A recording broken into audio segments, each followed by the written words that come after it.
Professor. I hope you're doing well. My name is Ivy Meeks, and welcome back to my last lab.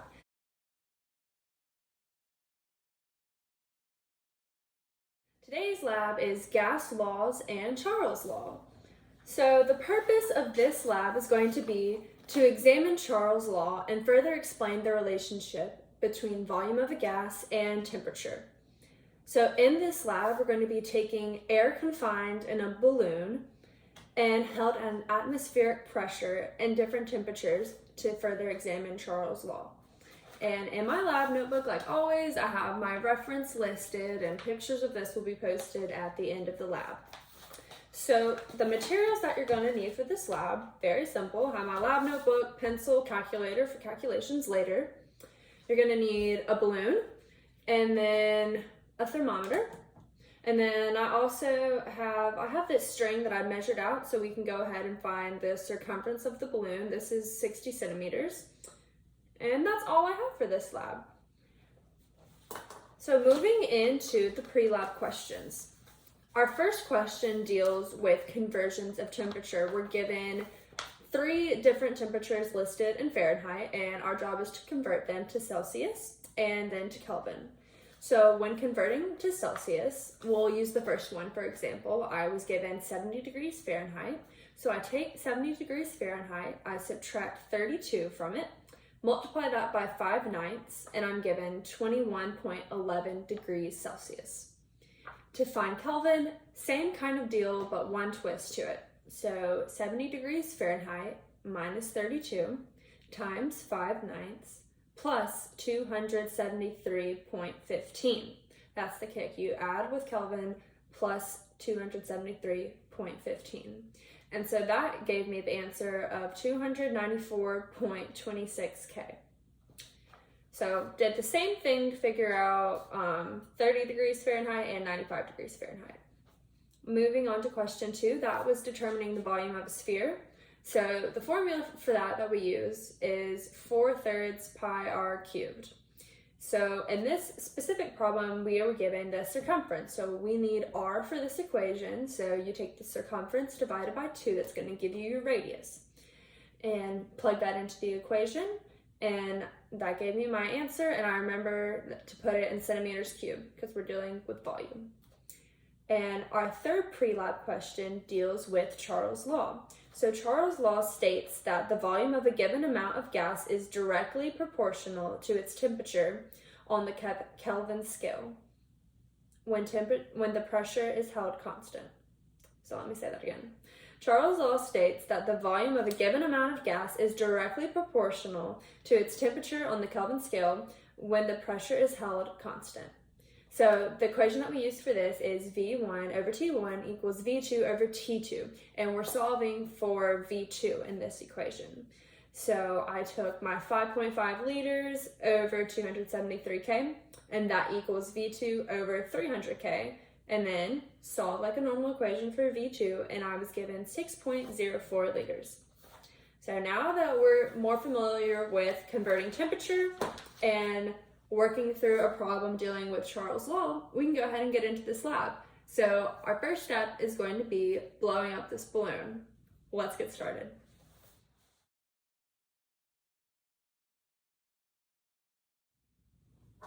So let's get into the first process of this lab.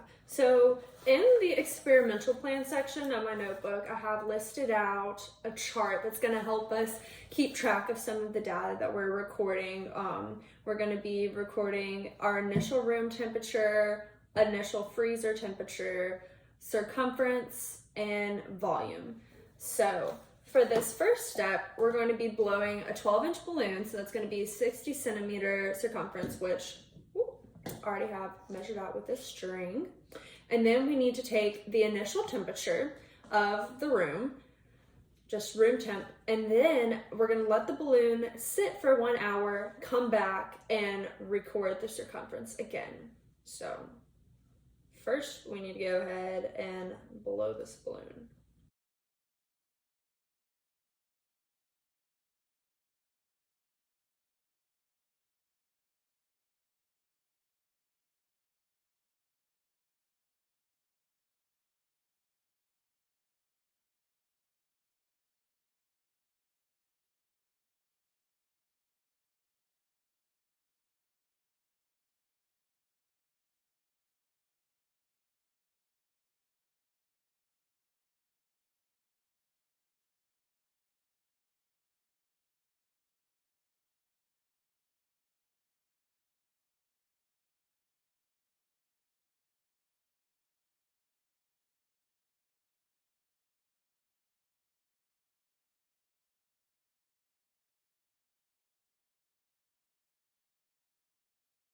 I'm about to tie the balloon off here because it is at 60 centimeters circumference, which is what we wanted.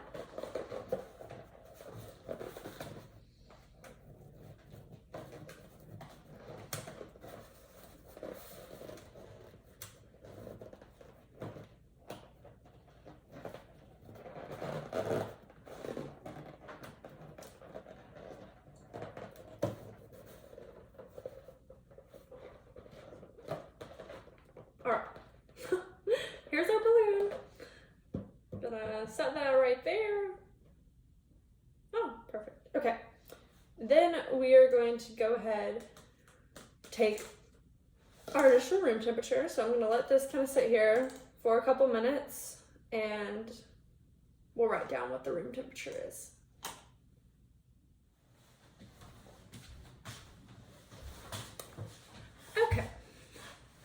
Okay, so I've let our thermometer sit for a little while and I've already done the conversion for it. So 20 degrees Celsius is our room temp. And so kind of like what we talked about in the pre-lab, converted over to Fahrenheit, and that gave us 68 degrees Fahrenheit as our initial room temperature. So now we're gonna let the balloon sit for 1 hour and then we're gonna re-record its circumference after an hour.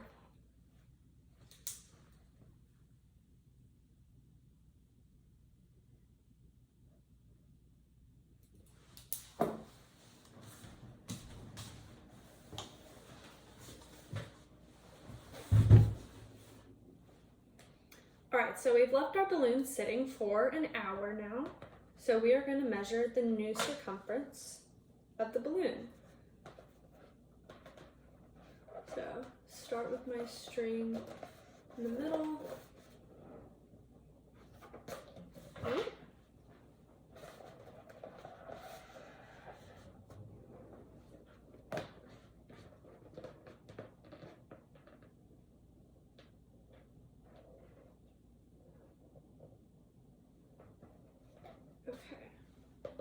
So now I'm going to take this string and measure it along my tape measure.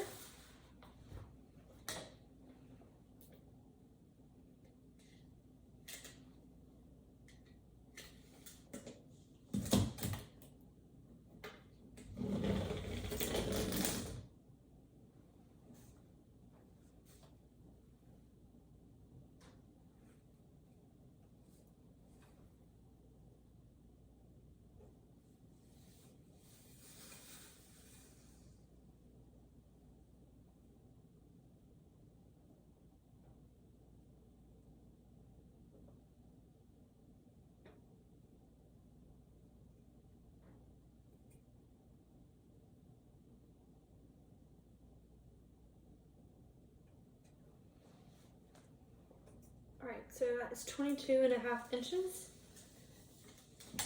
We can convert that over to centimeters and get our new circumference.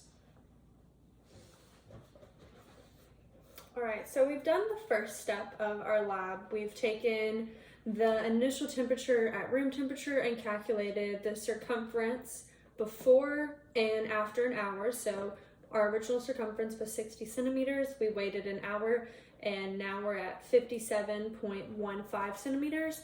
So now I'm gonna go ahead and take the initial temperature of my freezer, and then we're gonna place the balloon inside the freezer and wait for 4 hours. And then once we take it out, we'll get the new circumference. So for part 2 of the lab, we're putting the balloon inside the freezer. We're gonna let it sit there for approximately 4 hours. So the initial temperature of my freezer is 0 degrees Fahrenheit. So let's go ahead and put the balloon in.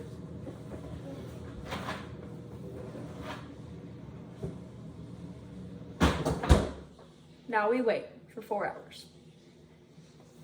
All right, so it's been approximately 4 hours. Time to take the balloon out of the freezer, and then we'll go ahead and record the new circumference.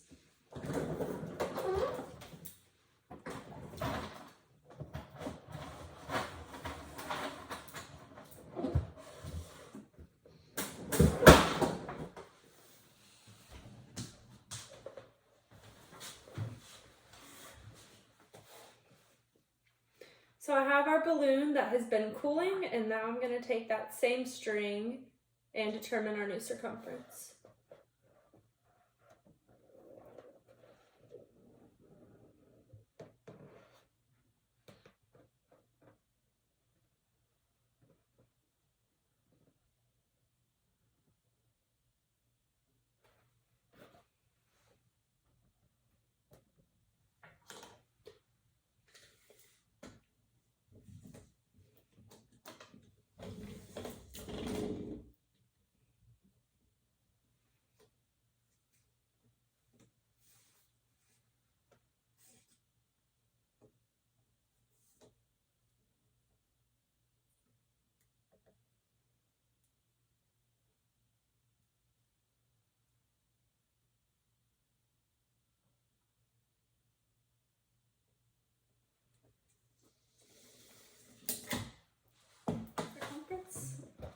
So the circumference of our balloon has just been recorded. I got 22 inches, which I converted to centimeters, which was 55.88 centimeters.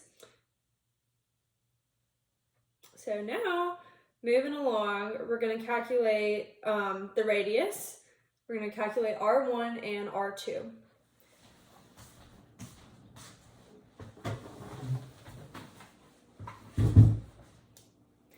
So now that we have our circumference recorded, we're moving into calculating R1 and R2.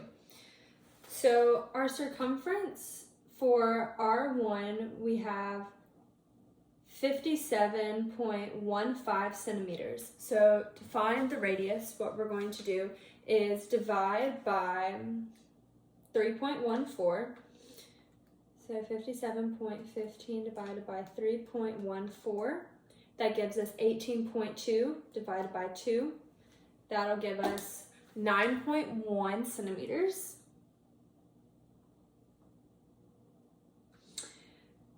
Okay, and now for R2, we take 55.88 centimeters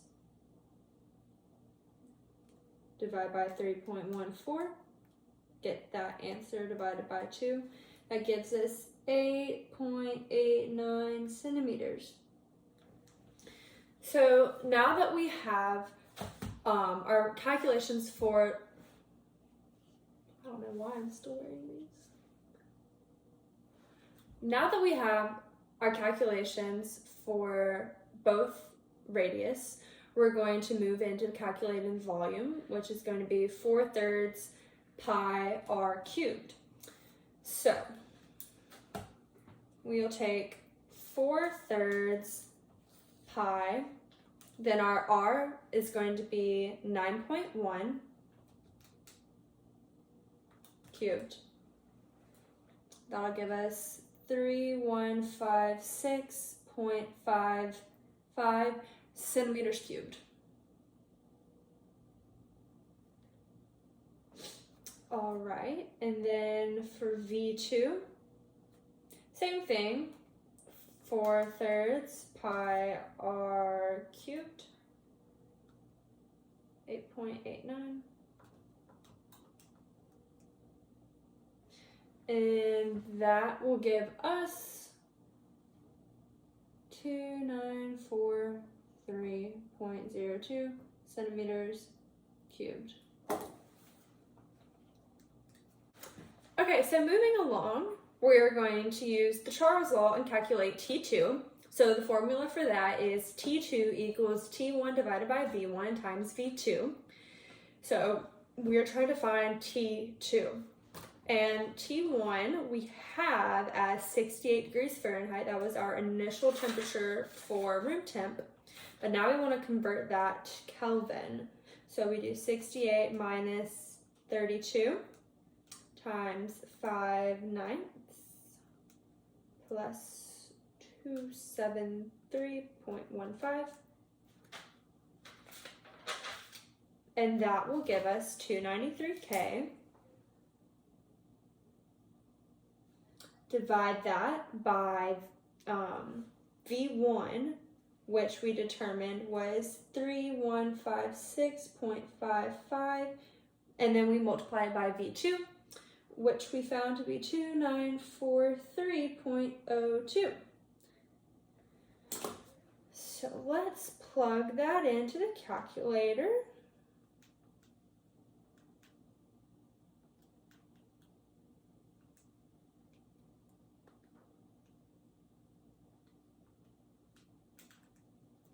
Awesome. So that gives us 273.179K.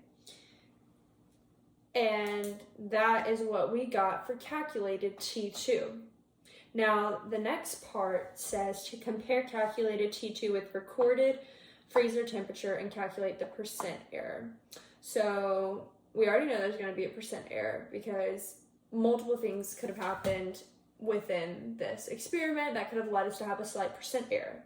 So my calculator was 273K and freezer temp was 0 degrees Fahrenheit, which is 255K. So slightly off there. And to calculate the percent error, what we need to do is take the absolute value of measured minus actual divided by actual times 100%. So let's plug that in. Measured was 273 minus our actual, which is 255, divided by 255 again, times 100. And that gives us a 6.97% error. So let's jump into answering some post-lab questions now that we've determined the radius 1, radius 2, volume 1, volume 2, T2 calculated and actual, and we've calculated our percent error.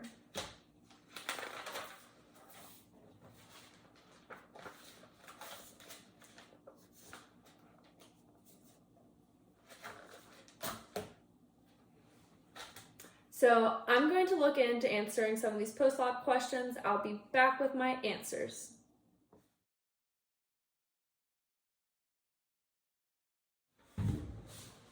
All right, so we've reached the end of this lab. Gonna start reading off some of our post-lab questions and answers. So as I said before, as we kind of walked through how to do that, the actual T2 was 255 Kelvin, and my calculated T2 was 273 Kelvin, leaving me with a 6.97% error. So some possibilities that I determined could be the result of this percent error would be the balloon's circumference wasn't measured quick enough after cooling, or the circumference measurement could have been a little off. So when I took the balloon out of the freezer, I did walk back over to this table to measure it. So during that time frame, the balloon was exposed to the normal temperature, the just room temperature. So that could have caused a slight adjustment and caused a percent error. And then also I was measuring with a string and then laying it out on the measuring tape. So that could have caused a little bit of slight error as well. And to minimize errors, I said that I could have had someone to help me hold the balloon while I sat there and measured it. That might have made a more precise and more accurate measurement. I could have also taken the measurement of the balloon right outside of the freezer instead of walking all the way back to my table. That could have helped as well. So that is all I have for today's lab on gas laws and Charles' law. And thank you so much. It's been a great 4 weeks.